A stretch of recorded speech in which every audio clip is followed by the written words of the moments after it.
Hello, everyone. This is Shelby Tuck Horton, Vice President of Education. I'm excited to be here with our webinar presenter today, Mayori, and she's going to talk to us about Indian weddings. And I've been excited about hearing this presentation and seeing all that she is going to present to us today and learning more about Indian weddings, all that I don't know. So you all put yourself on mute, and I am going to turn it over to Mayori. Well, thank you so much. I am so excited to be here and with all of you today. So, a little bit about me quickly. My name is Mayuri. I am the founder of Mayuri's Floral Design and True Client Pro.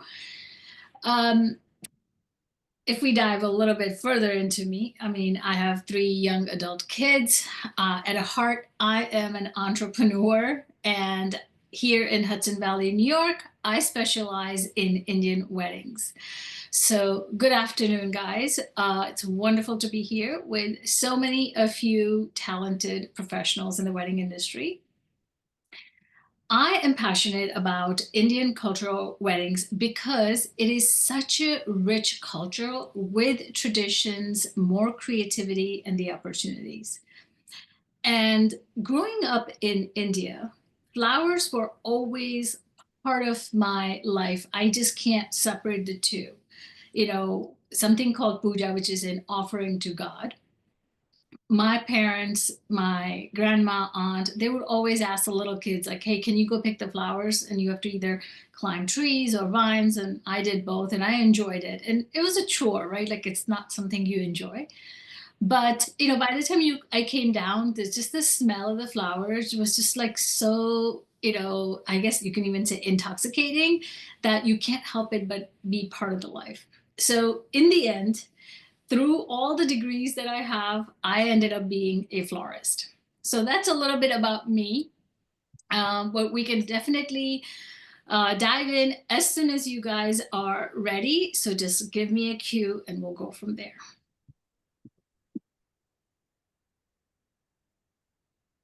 You can move on.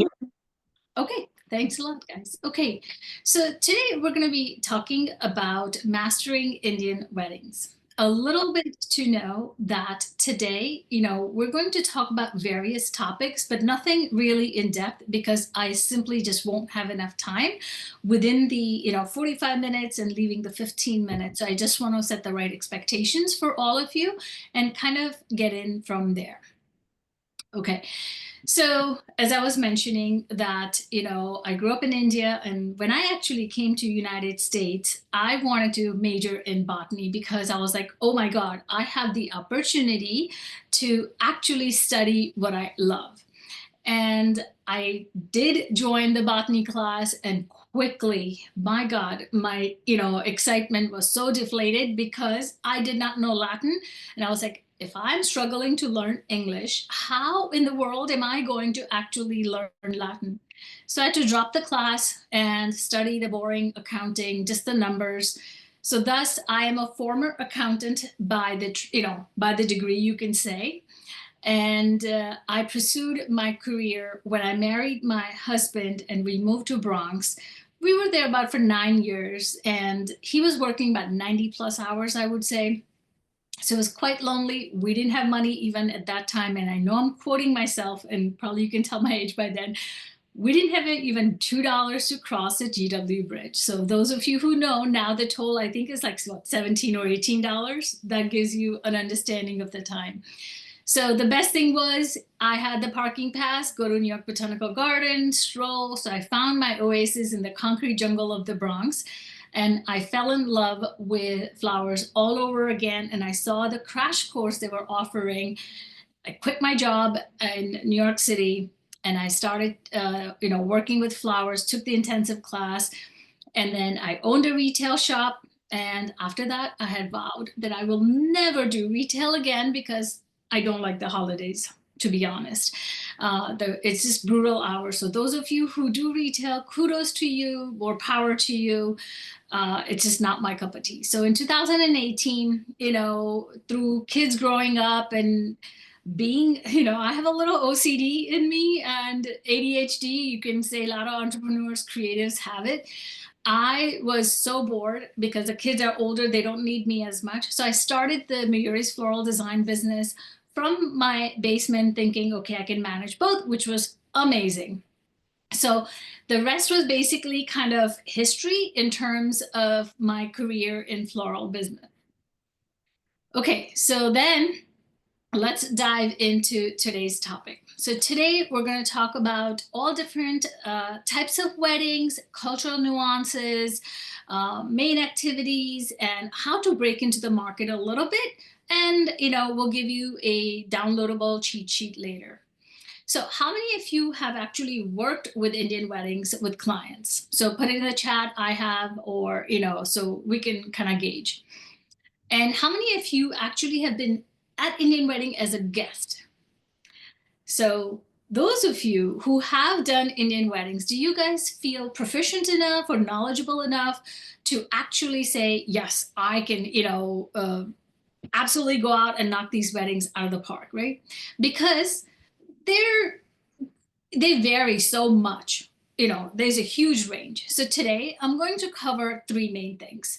I'm going to cover how Indian weddings are unique from one and another, yet they are unified at the same time. We're going to discuss how to break into the market, and we're going to talk about a little bit about how to manage these logistics. And I'm also going to invite you to, grab a copy of that cheat sheet. All right, so Indian weddings, they vary completely, widely based on region, religion, and the family traditions. So you can find from a village to a town, like even though it's unified, as I said, you can find little, nuances that are just unique to that specific town, village, or the family. And each type of wedding has its own unique characteristics. So identifying which community that you live in or you want to serve will be an important part. So for example, Gujarati to South Indian to Punjabi to Bengali to Sikh, now these, like where we live, we have a good combination of Gujarati and Punjabi, communities. So I can actually target those. So you guys need to understand who is your target audience when you want to dive into the Indian weddings. Now, the budget for these weddings and events will depend on what type of event it is and other factors. So, for example, the bride's dress can be give me 1 second, sorry. The bride's dress can be completely different, right? From not only from the color, the style, due to the family's origin. Now, families are super, super integral part of Indian weddings. Why? Because, Kendra, can you go back to the other slide? Okay, so during the ceremony, you're going to see that family, different parts, whether it's maternal or paternal, different family members are super, super involved. So you do have to, expect that and learn to work with different family members. Now, most during the ceremony, you will find the food is mostly vegetarian. Now, why? Because most Hindu weddings, you won't have any meat or liquor during the ceremony. So that's something important to note. For reception, it's a whole new story, okay? Now, so is there a difference between the Hindu weddings and Indian weddings? Absolutely.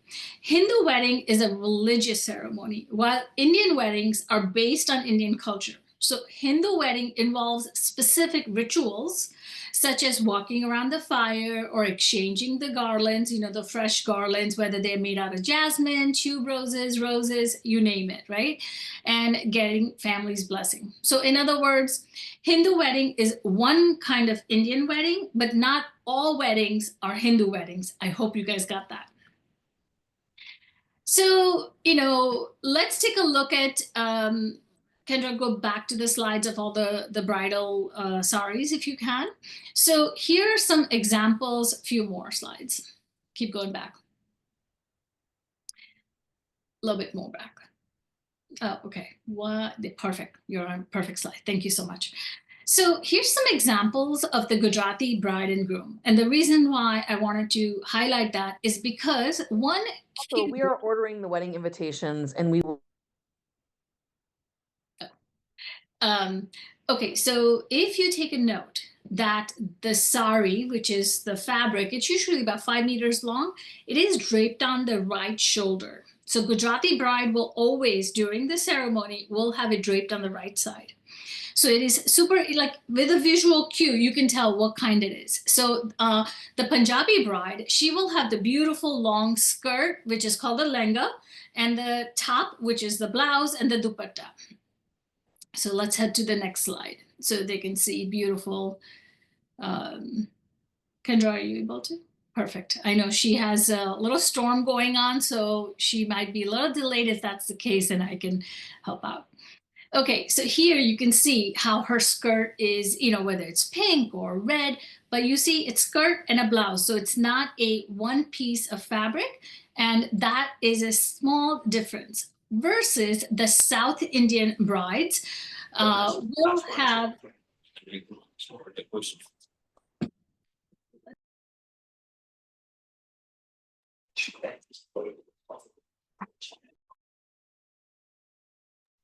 I went ahead and muted her. It's okay. I think Mayuri's muted now. Oh. Mayuri, you're muted. Unmute. Okay. There you go. All right. Okay. I think when you muted everybody, I think it got muted. No worries. So the next slide. The South Indian brides, you're going to notice they always wear their sari on the left shoulder. And they'll typically have this beautiful gold belt around their waist. Kendra, can you move to the next slide?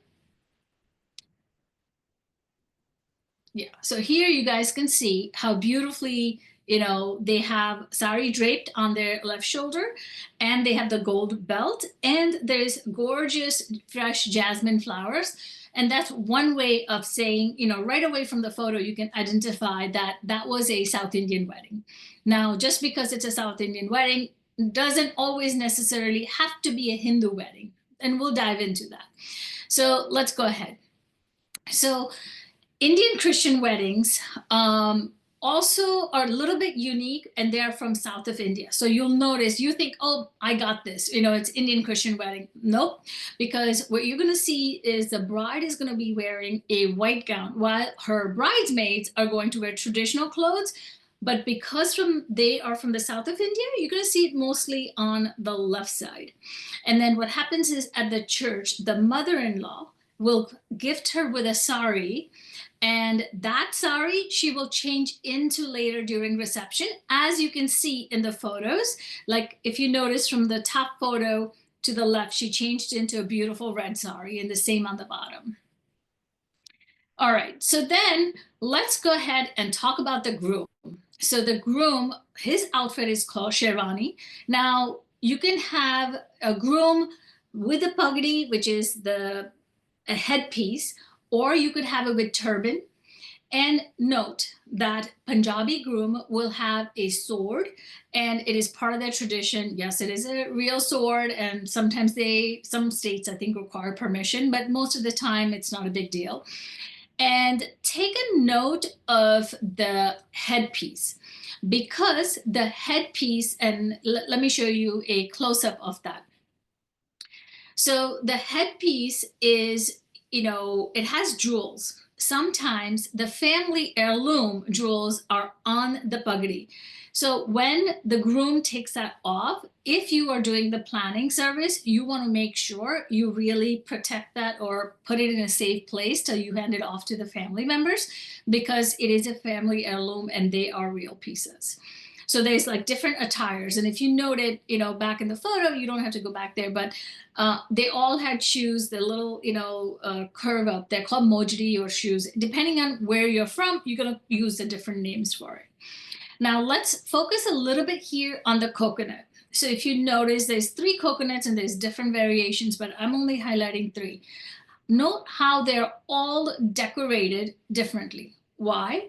So during the engagement, when the 2 families agree that they are going to have the bride and the groom, or the 2 loved one, 2, I guess, partners to agree to get married, what they do is the girl's side of the family will give the coconut and a dollar coin or a $5 coin or a gold coin along with it, saying that it's like a promise that they're going to get married. So when the groom comes to get married, the family actually has to take care of the coconut between the engagement and the wedding, and he comes with that coconut when he comes to get married. So there is an importance on that.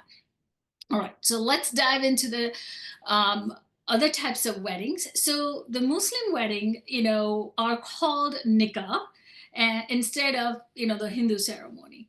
Now, the difference between the Gujarati wedding, where when you give the bride away, it's called vidai, but in Muslim weddings, it's called walima, right? So there are small differences that you end up learning. And if you take a note, sometimes you'll have head coverings. Most of the time you will have head coverings, one or the other form.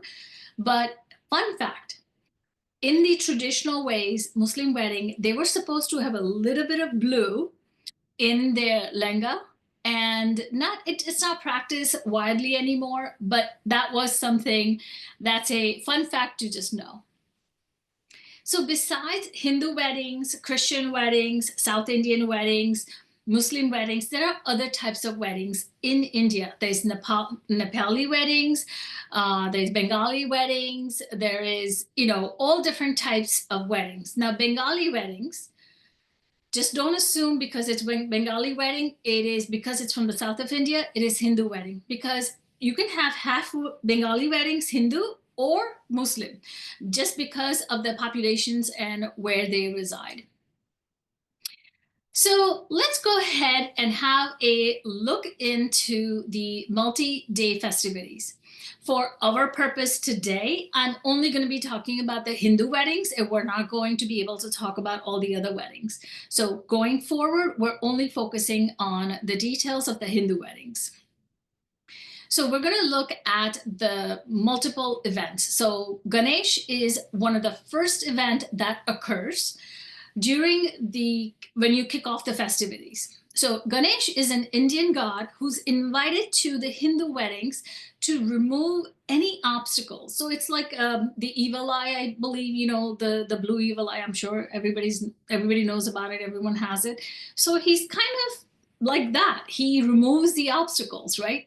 And he's always invited on the auspicious occasion. Now, you're going to see Ganesh symbols quite a bit, not only on the invitations, some of the decorations at the ceremony, perhaps even a floral Ganesh. I'm sure you guys have seen this on a Pinterest board. So another fun fact, or a tradition that you might want to know, I mean, as a planner, as a florist, it won't really matter to you, but it's nice to know this information. So none of the festivities will be kicked off till the first invitation is actually written to the god. Now, here in United States, they will sometimes send it to the temple here in United States, and many families choose to send that invitation back home. Once that invitation goes out, the first one to the god, then and then you can write out invitations to everybody else in the family. So in terms of the logistic for this day, you can have catering, you can have tent, you can have garlands, and typically no planners or florists are involved. Unless you do full planning, then I'm definitely going to say, make it a part of it. Go and at least stop by. Even if you're not getting paid for this, as a planner, I highly recommend that you stop by and say hello. Why? Because you're going to get to connect as the events increase day by day. You're going to see the family gets larger and larger. So during Ganesh Puja, you're going to see very much of an immediate family. That's your opportunity to identify who's important, and more even more important that they know who you are, because in the crowd of 3, 5, 700 people, you want them to know who's in charge when you're doing planning, right? Because they are like, oh yeah, I remember her, so when you ask for something, whether it's like, hey, let's move into the room, because I'm sure some of you might have struggled. It's not easy to move such a large crowd because everybody's chatting, right? So that will actually help you. So just know that, um, learning who the key family members are will be one of the one of the factor in helping you execute a successful wedding. All right, so day 2. So what is day 2? Now, doesn't mean necessarily when I talk about these events, day 1, day 2, again, back to what I had said earlier, depending on the family, the region, the religion, and the traditions, they may vary, but I'm kind of just putting this as the day 2. Day 2 event, and you're like, why is it all yellow? And what is haldi? So haldi is a turmeric. So now, most Indian weddings will have some form of haldi. Now, once the bride has the haldi, she's not allowed to leave the house. Why? Because they say, okay, now the festivities have kicked off and we don't want you to either get cold or get sick or get into an accident. Therefore, they kind of basically, ground them, and in a nice way, because now they're surrounded by family and friends. Everybody's coming, visiting. Obviously, turmeric, everybody's learning the benefits of turmeric now in the Western world. While turmeric has been a crucial part of Indian traditions, culture, because it symbolizes purity, protection, and prosperity. Now, using, haldi in ceremony, it does multiple things for the bride and groom. So it helps them purify in a sense that, it cleanses them. It's because turmeric is antiseptic, right? When turmeric is mixed with rose water, because the rose water has a cooling effect, turmeric actually gives also a little bit of color, which can act as a natural foundation. Remember, in the old days, there was no deodorant, no foundation, no sunblock, any of that. So between all the ingredients that go in haldi, it kind of actually covers all of that. So it is super important to kind of know like why it happens. I mean, do you guys need to know how to make all this? No, you don't. I'm just kind of sharing this so you understand what is the significance with it. So haldi ceremony is a time for family and friends to come together and celebrate. They just kick off all the big ceremony. So typically it will happen outdoors. Now, why? Because as you can see in that photo, they're all slathered, and family members now, they have fun. They just kind of slather them in every exposed body part that's there. In the haldi ceremony, it's important, most of the time, it's the maternal side of the family that's involved in terms of picking up the bride or the groom after they have had haldi on them to take them to the shower portion. They're not allowed to walk. And also they get some money. There's always a perk about the money. What I recommend for this event, if you come across doing an event, is definitely go ahead and start creating your Pinterest board, especially if you're tapping into the industry. When you create Pinterest board for yourself, keep them secret and start actually, creating some photos. Now, don't go crazy and go into what I call the black hole of the Pinterest. Just be realistic, about what kind of things that you want to create or what kind of images that you're able to, when I look at an image, I dissect them. I dissect them by mechanics, the looks, the feel, the size, and other factors. So when you create the Pinterest board, let's say for haldi, you want to create them in 3 tiers, something that would be on a small budget, medium budget, and elaborate. So if you don't have any inventory, stick to the small budget and say, how can I recreate it with the things that I have, right? So that's something when you're looking to enter the market and kind of practice some of those things, that's a good way to take a look at it. Now, this day, there will be a lot more tractions of the vendors coming through. And if you happen to be, one of the vendors who's going there, just know a couple of things. Number one, set the boundaries on 2 ways. Yours and theirs. If you're a warm body, an elder sees you, they are going to ask you to do something. At that point, you need to be able to speak up and says, I'm sorry, I'm not the right person. Let me go get help for you. Instead of falling into, which I have done, and that is why I'm saying it, I'll be like, oh yeah, let me do that for you, or let me get you a glass of water because they asked. It's not your job. You know, stick to what's on the contract and kind of execute that. And I always advise everybody, always remember what you contracted for. And if you want to do something extra or you want to give something extra, always do it after whatever you have signed on for the contract 100%, then and then take on the other things. Because if what's on the contract is not executed, they're not going to appreciate what you did extra. So, you know, respect the elders, do not curse. Respect the elders, do not curse, and do not wear the shoes and eat meat in the house unless you see them eating meat. So a lot of the homes, they will allow meat or they won't, especially during the festivities. So it's kind of, you have to be vigilant about it, or you can ask some of these questions ahead of time if you're going to have a full day and your whole team is going to be there.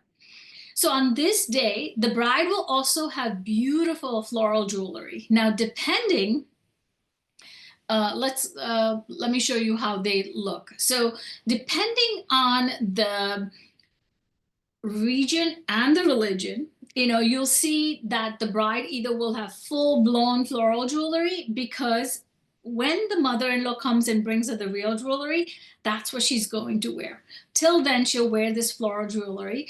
In a sense, kind of suggesting that the bride is breaking a bond from one family and now entering the other family. So it's quite interesting. Now, you can create this with lots of different ways yourself. If you are a planner and this is not your forte, go to your florist who is able to do this and kind of go from there. And note that even the decoration is very much of like yellows and pinks, and it's bright colors. You can combine almost any color with this. All right. So then what happens next? So the very next day, you're going to have a celebration of what's called Mehndi event, which is Mehndi and Sangeet, which is what you guys are probably more familiar with. Mehndi meaning the henna, which is derives from a plant, which is dried, and they crush it, and then they make powder from it. Now, it's soaked with various types of, you know, oils and tea water for the color. Nowadays, it's a whole new story. It comes in a cone, pre-made, done deal, and then you can have a henna artist putting on all these beautiful, intricate designs, and it is absolutely amazing. So what is Mehndi and Sangeet? So think about it like a rehearsal dinner, except much more elaborate, where you have singing and dancing, and it's also like a welcome dinner, right? Because it will typically last somewhere between 4 to 6 hours, because now you have people coming and traveling from far. And this is where they get to kind of see the tone for the event. Most of the time, they're going to have cocktail type of food, buffet, nothing crazy, because there will be lots of dancing and singing. Now, Gujarati wedding, what will happen is they'll have more like a garba, which is a dance that happens in a circle in either 2-clap or a 3-clap, or ras, which is with the 2 sticks. In a Punjabi wedding, you're going to have more of the dolki, which is a drum, but it's more of an oval shape, and usually the aunties and nannies, meaning the grandmas, they will typically sit down on the ground and they'll, you know, break out in all traditional songs and dances.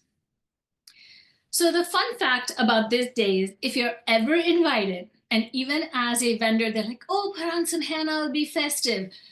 Do not just go and get henna done on your hand. Always use the bathroom first. And always eat, because once you have your henna, it's kind of hard to do those things. And you'll see that in the next slide, the brides have such beautiful, intricate designs on their hands. And these intricate designs, they take a long time to execute. So you won't see the bride getting her henna done that day. And the guests will have like much smaller henna because it's also very costly and time consuming at the same time. And often for decoration, you're going to see the contrast in the colors. So if the bride's wearing green, they'll do pink. If they're wearing orange, they might do blue. So it's a different types of decoration. And so the next piece I want to show you is it is a mehndi decoration, but you'll see a swing with it. Now, why the swing? Many homes in India, they have a swing right outside, and it's become part of their culture. So you'll see often they have a swing and the bride and groom will sit there. People will come and greet them. So that would be still part of the mehndi decoration. All right, so then we're ready to dive into the big day. I know I'm giving you guys a lot of information. Don't worry about it. We got you covered. You'll be able to see this recording later. So on the big day, there are multiple parts that's going to happen. So there are three, parts to it. So there is the Bharat, which is a groom's procession. It could be anywhere from 45 minutes to an hour. There's dancing involved. Now you can have various types of transportation, and you can have a horse, you can have a helicopter, you can have a fancy antique car. You can, they can walk from a place. And nowadays, so let me actually back up. In India, traditionally, they used to come from one town to the other, and with no transportation, the groom used to come on a horse. So that's why these traditions are here. Now, the richer the family, the more elaborate the decorations and the festivities. They may have, 11-piece brass band, or they'll have fireworks going. Now, the other piece to remember is we don't do that here anymore. We are at a venue. So what will happen is at the end of the venue parking lot, they'll start the Bharat dancing and coming to the front door of the venue. But that can still take 45 minutes. Now, if you're lucky, you're going to have the DJ blasting that music through the truck. Then there's going to be colors thrown in the air. And you may even be lucky to have some people actually in a hot July, August time, they'll do cold air blasting, which is a lot of fun. So once the Bharat comes to the, Bharat gate, they're not in the venue yet. This is when the bride's mom will greet the groom and the ceremony happens. Now, what I recommend as a planner is obviously you won't be able to serve everybody. Keep really thick towels and a super, super cold water for your groom and maybe mom, sister, just the immediate family, because a lot of dancing in those hot, heavy clothes, it can be tiring, to be honest. All right, so I have been fortunate enough to witness Bharat executed not only on the horse, the gondola, the cars, helicopter, boat, and the golf cart. But I have not seen the elephant and the camel yet. Maybe one day I will. But I will tell you that one of my most memorable one was, if you can see on the lower right-hand corner, the bride that's sitting. It was an Indian wedding, and she was from Norway. So she still chose to wear the white gown. Her father wore traditional Norwegian clothes with the silver buttons and all, and she came on a white horse. Now that stuck out to me because typically the groom comes on a horse, and here we had a bride come on a horse. And I thought, how beautiful is that, And note on the upper right-hand photo, the groom's face is covered. So many times there was arranged marriages, and also that's to protect from the sun, but it's also to kind of cover the face. And when the bride and groom meets, for the first or the second time, that's when they kind of reveal and say, yep, I'm marrying the right person, believe it or not. And those of you who are interested, oh my gosh, I think it was an award-winning movie, and this actually piece that I'm talking about would be fun to watch. It was called, I will email that to Veronica. I think it was called Latpata Ladies or something, where these brides, they are in a similar, clothes, and their face are covered, and the whole story unfolds. And I don't want to give it away in case somebody's going to watch it, but it was a fun movie to watch. All right, so at this point, after the Bharat, when the family has, met at the gate, something happens with the shoes. So we're not going to give it away just yet. So we're going to come right back to it. So at the gate, you can have Milani. If anybody knows what a Milani is, awesome, put it in the chat. If not, I'm going to share with you. Milani is a meeting of two people. Now, this can happen with two families exchanging garlands or just the bride and groom exchanging garlands. You're going to see a couple of things. What I really loved when I did a wedding at a Hunter Mountain, on the upper left-hand corner photo, you see the bride was not Indian. The groom's family was Indian, but yet they received the groom, and I thought it was so beautiful. Sometimes you'll see the groom and the bride get really competitive. Who's going to get the garland on? Because it's a matter of saying, I accept you and I accept you. So you'll see a little feisty game going on. And then if you look at the middle photo, which is highlighted, when the bride said, I'm just going to throw it. Let's see if it lands. She completely missed it, but that's okay. So at this point, the groom must take the shoes off, because if you remember what I told you about home, taking the shoes off. Now, when the groom takes the shoes off, there's a whole new game that can happen, which is called shoe stealing. We're not going to get into just quite yet. All right, so that would bring us to the wedding ceremony. Often you'll see that nowadays they host a little receiving, pre-cocktail kind of event, so people get a chance to cool down, eat, drink before they move to the ceremony, because nowadays everybody stays a lot more quiet than they used to before. Otherwise, there used to be a lot of chattering compared to the American weddings that happens at Indian weddings.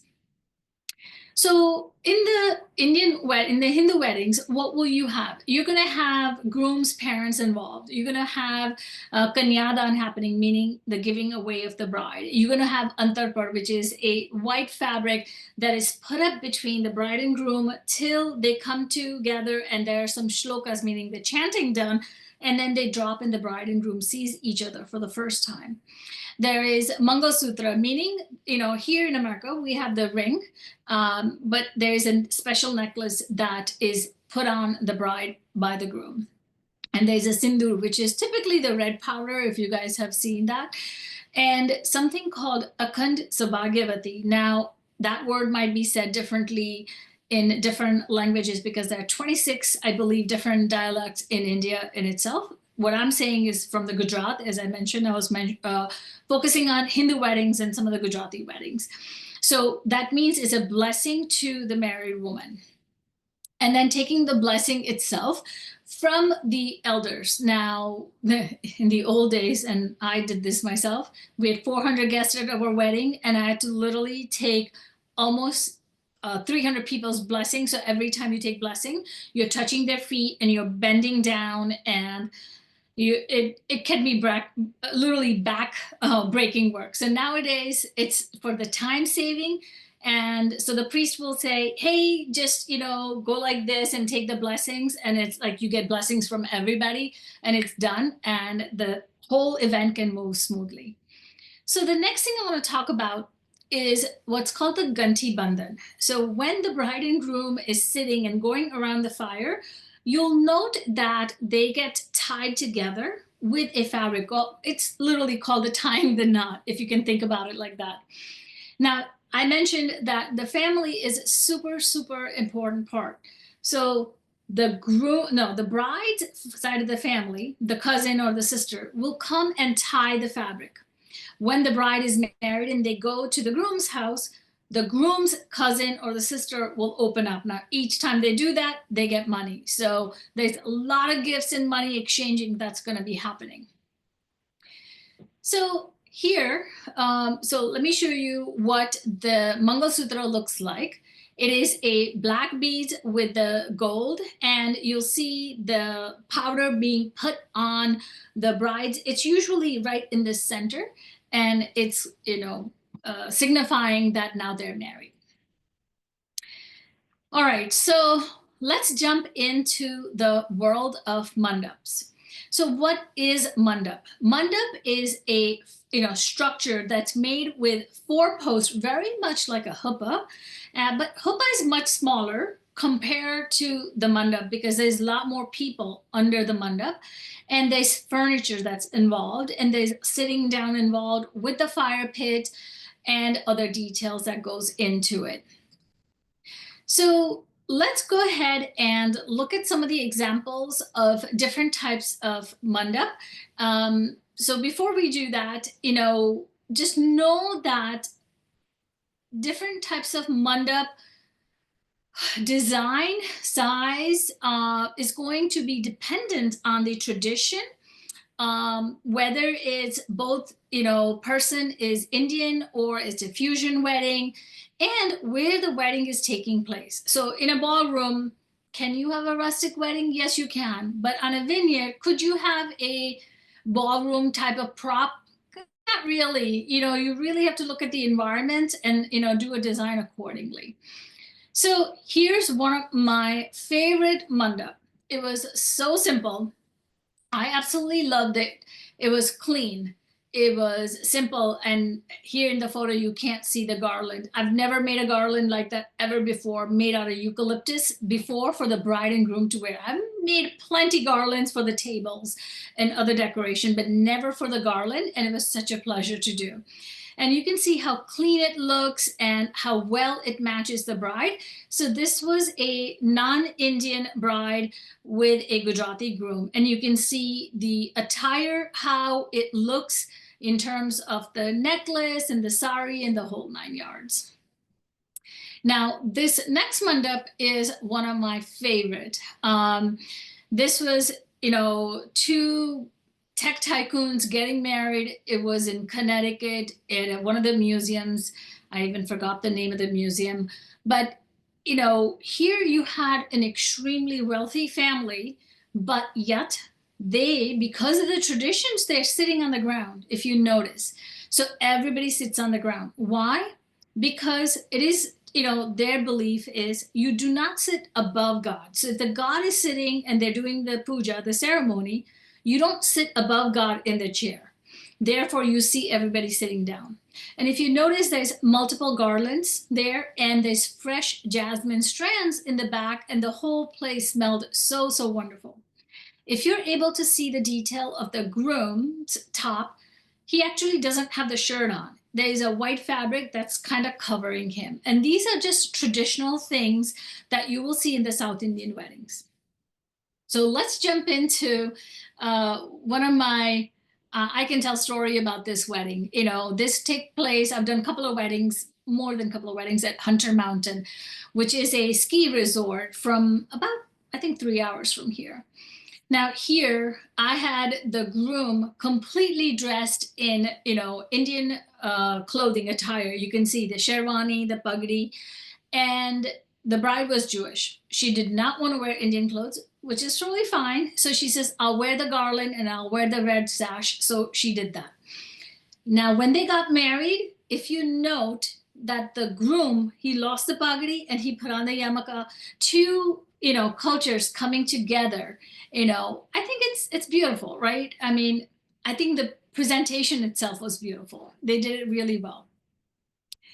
So you guys will have now the opportunity to see this wedding. So typically the Sikh weddings will take place at something called Gurudwar, which is equivalent to a temple. They do not take the holy book out. So I was really honored when this wedding took place outside of the Gurudwar, where they brought the holy book. And note that the holy book is in the mandap instead of the bride and groom. The bride and groom will sit outside of the mandap. And note that there's white comforters because they will have white sheets on the ground. So they put white, comforter on the ground, and we did the pillows, custom pillows, so they can sit for as much, I think it was about an hour and a change, so they can be comfortable. And if you notice, there's a left side and a right side. So the men and women will sit separately. But let me show you what the holy book does look like when you are in Gurudwar, and it is the center of the attention. Here you can see how beautifully it's decorated with the gold, and it has, the beautiful parameters. All right, so that brings us to this photo, so you can see how we ended up actually, bringing it all together. Now, this wedding was one of my, I only put my favorite weddings here, but this was really close to my heart because we really had two really, lovely people coming together. The bride was Gujarati, the groom was Muslim. There's always has been quite the tension between the two religion within India. And of course, there was tension between, throughout this whole process. But we had a beautiful ceremony in the morning, and then we had a beautiful nikah in the afternoon. And as you can see that, and family worked it out, all for love, and it was all worth it. And then in this vineyard, we had beautiful Indian Chinese wedding. Note that the Chinese and the Indian weddings, they both have red common in it. But often Indian wedding also has white in it, but in Chinese wedding, the white represents death. So you won't typically see that. And note how beautifully it's like situated in the vineyard itself. All right, so this wedding was extremely unique because of the design itself. My requirements were locally sourced, mango leaves, marigolds, do whatever you want, but it has to fit into the nature because it was upstate New York in a beautiful venue called Cedar Lakes. So here you can see we have peonies, we have mango leaves, and I forged the vines in my yard. Little jungle back there, and we were able to execute, and the bride absolutely loved it. But take a note how the furniture is very unconventional, right? And it's pretty big. To be honest, if I knew that was the furniture, because I did not bring the furniture, the bride's planner brought it, and I did not know that was the furniture. And I asked her, she goes, no, they're typical chairs. So I'm thinking she got typical chairs. Otherwise, I would have actually made this mandap a little bit bigger. So you can see everybody would have fit right under it and nobody's kind of cut off. So I hope you are able to see how the decoration and the logistics can be different for each types of event. The combinations of the weddings can be all various. So it can be Sikh and Gujarati wedding, Gujarati and Punjabi wedding, Jewish and Indian wedding, Chinese Indian wedding, Christian Indian wedding, or Indian Christian and Hindu wedding. So there's so many combinations that you can do. But let's take a look a little bit at reception, and I'm going to check in on my time, and so we make sure we have time for Q&A. So reception, it's your normal reception, just lots of speeches and dancing is what I'm going to say, and a lot of liquor flowing, a lot of dancing. So how are we doing on time, guys? Otherwise, I want to just kind of wrap it up and then get to the Q&A. We Yeah. have gone over time already. So we have about 12 minutes left for Q&A. So if you want me to just skip through to the end, we can do that. Yeah, so I'll just I have a lot of questions though. So Okay. maybe 5 more minutes. Okay, I can do that real quick. All right, so how can you guys, break into this market? I know I gave you a whirlwind of information. It is a lot to take in. It's okay. So start with auditing your site. Make sure that you have keywords, whether it's planner, florist, and be very, very specific about it and identify if you want to do traditional weddings or non-traditional weddings. Learning the basic cultural lingo is going to give you a leg up. And, attending Indian wedding expos in your local area, that's going to help you as well. Along with what I say is go and check out the venues or make a list of venues that actually host Indian weddings, because many venues won't allow, they may have space for it, but they won't allow outside catering. And working with different vendors. So you can work with any vendor you want, but there are some specific skills that American vendors may not have. So just having some of those in your pocket or researching that ahead of time will be always, always helpful as you're entering the market. In terms of the directories, definitely advertise in your local communities, support or sponsor the local events such as Holi, Diwali, their summer picnics, just to name a few. And the website is called Maharani Weddings, along with, the Knot and the Wedding Wire. In terms of the consultation, it's super important to identify who is actually paying for the wedding, because you can literally have 12 people showing up to your consultation. So know who the client is. You think the bride is your client, but actually it might be the groom's father or groom's sister who's controlling the conversation. So you really need to identify who is your client, then who's paying and who's making all the decisions. So in terms of the proposals, don't just throw just like a vague term. Be very, very specific and make a line item, unless your business just gives packages, which then you can just say, hey, this is this, but then you get in trouble when they want to remove something and add something. And we can always talk about this some other time as well. So in terms of the logistics, I'm going to say learn the IST, Indian Standard Time. Some families are extremely punctual, like my family. Like I am very punctual, but there are people who will be super late. If they say 10, they mean 11. So just learn what is what, especially your guest arrival time. Like Punjabi people, they are notorious also for always coming a little bit later. So you just got to know those logistics. In terms of executing weddings, this is a really key important. Really, really build out your team, pay your team well. And if you have paid them well and trained them well, continue to pay them well, because it will allow you to scale the wedding. Because why should you train the other team members again and again? And anytime you have a wedding and you got deposit, book those vendors right away, because then if you book them, then you know they can take a lead. Then now you can book another wedding and still make more money. Investing in your team is always going to be one of the key factors in successful wedding.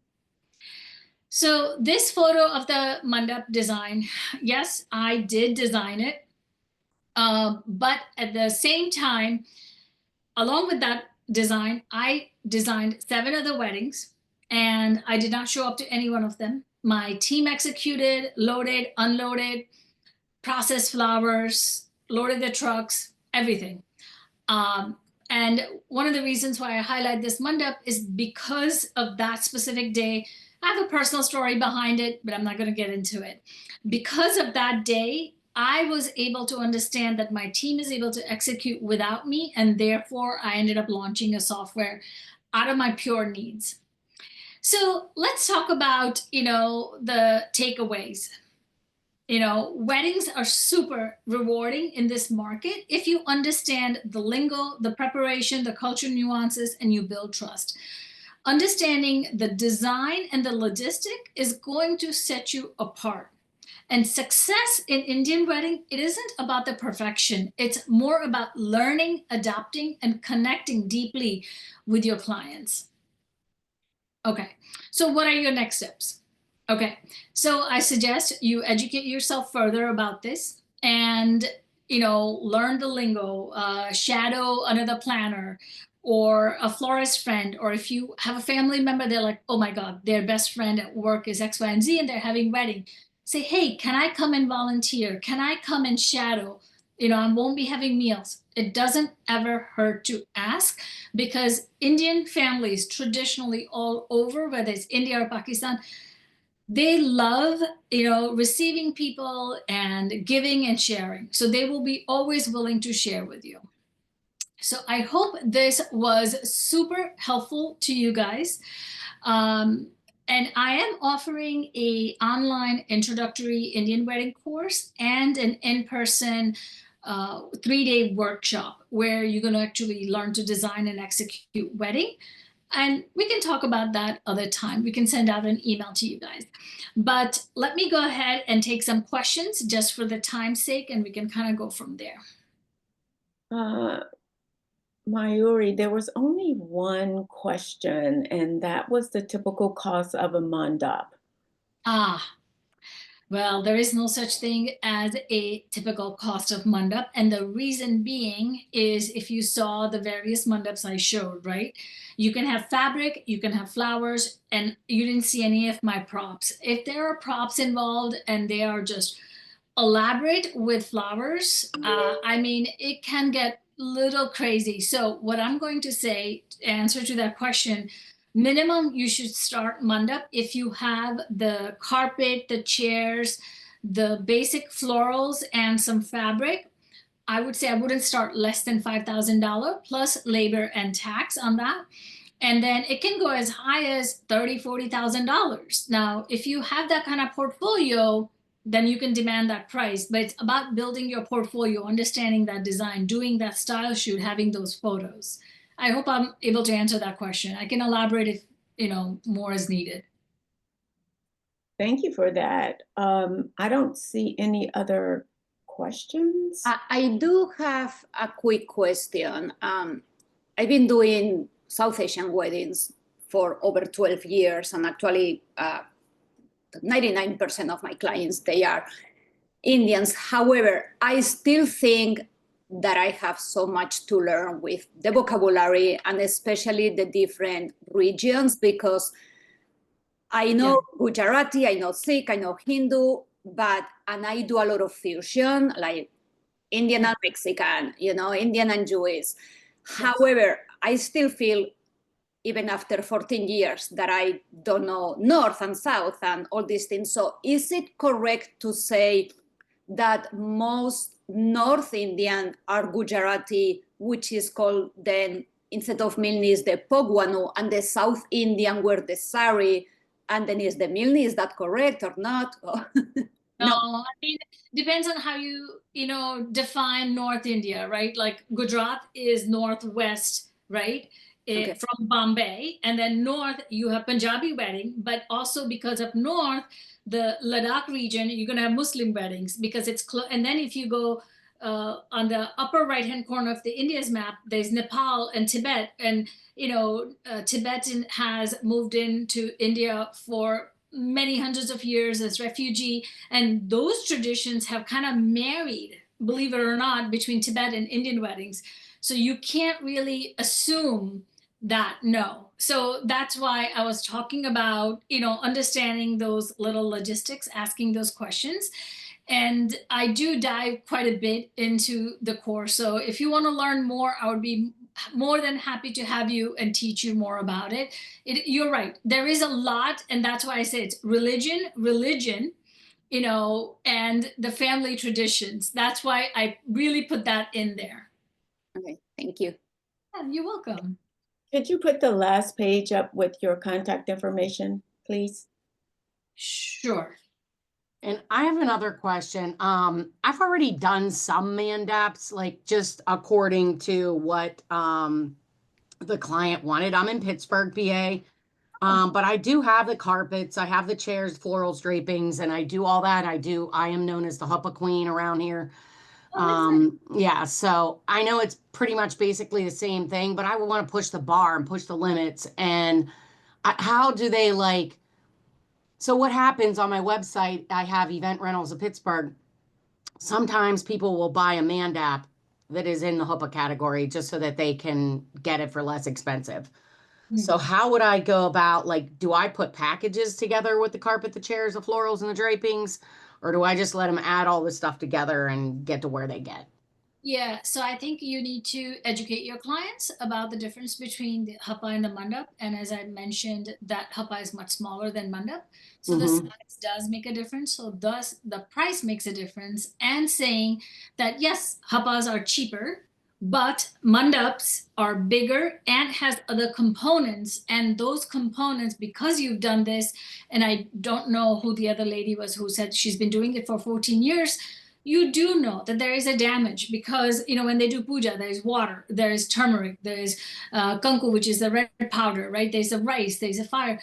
So I have seen my own fabric. I have seen people literally dump it on my fabric. I'm like, did you just do that? Because that's going to damage. So you have to learn to cover those expenses. It's about speaking of that. It's about having those things in your contract to protect yourself.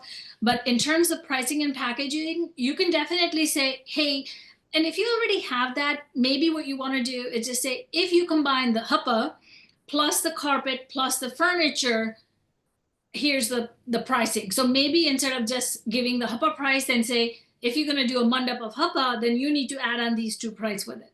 Does that help? Yes, very much so. Yeah. Thank you. Hey, you're welcome. Right, that will be our last question. Okay. The freebie, Veronica just put it in, so if you all want to grab that, it's in the chat box.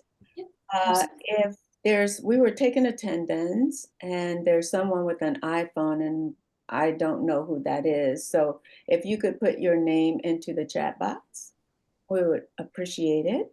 That might be me, Oh, Tia. no, your name shows No, up. it's Terry Terry, is that the only one? Terry Akers. Mm-hmm. Okay, thank you. You're welcome. I'm going to before we say our goodbyes, I'm going to end the recording.